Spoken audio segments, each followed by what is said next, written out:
हातो वा प्रप्रश्यासि स्वर्गम हातो वा प्रप्रश्यासि स्वर्गम जित्वो वा भुक्षे महिम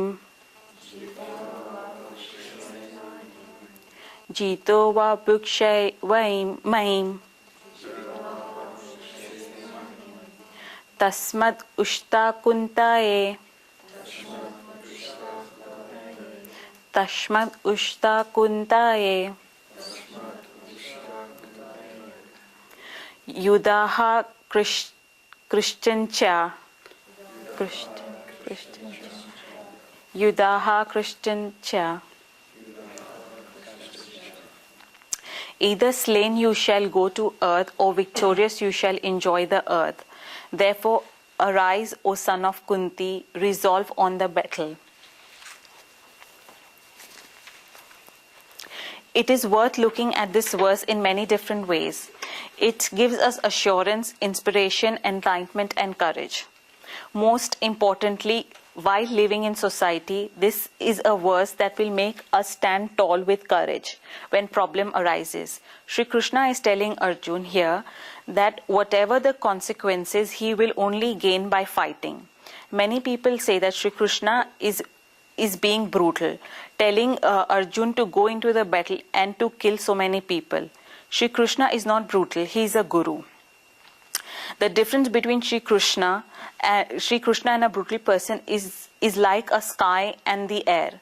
Shri Krishna himself is sitting in front of the chariot and has gone into the battle.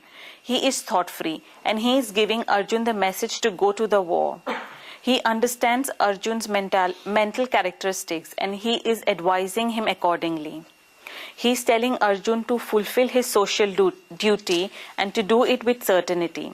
Even if Arjun fights half-heartedly, then Shri Krishna will not like it.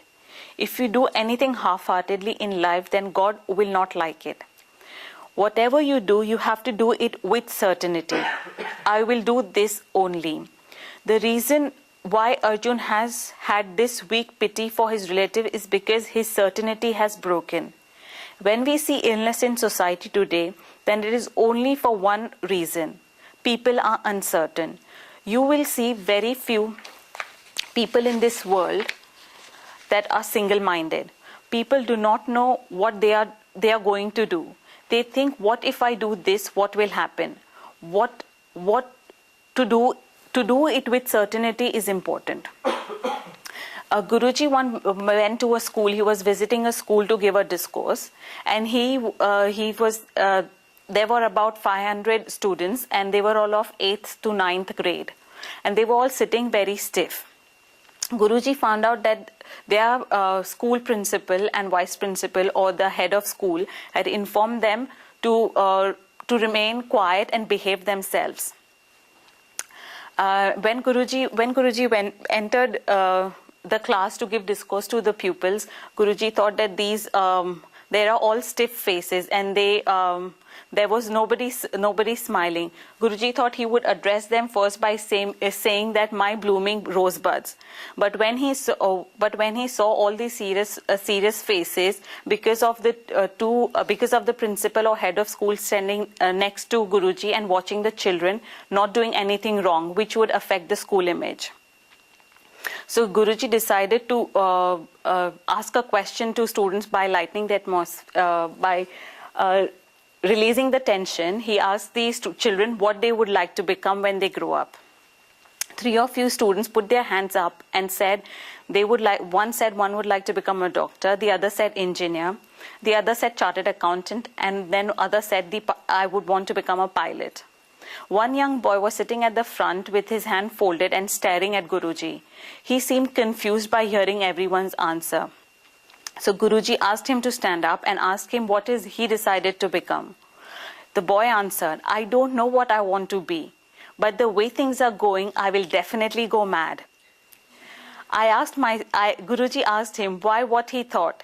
The student said, look, my father wants me to become a doctor, my mother wants me to become an engineer, my uncle wants me to become a chartered accountant, and follow his footsteps. My maternal uncle is a lawyer and he wants me to become a solicitor. And my maternal another uncle wants me to become a pilot. All of these want me to become something. So how can I be a doctor, engineer, CA, lawyer and pilot all at the same time? If I try to do this, then I will definitely go mad. So Guruji told him, what have you decided, what you want to become? If you were given a choice, what would you do? So to then the boy was only 13 years old and he was being told to follow his own wishes. So we are always underestimated. We are so undetermined. We do not even know what we want to do in life. We just take what comes. When we went to study, we just studied.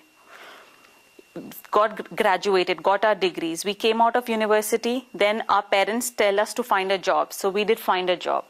Then when we are working, someone tell us to, do some self-employment. So we do a side business and do self-employment while we are working. Then when we see share prices in the newspaper, we enter into the stock market.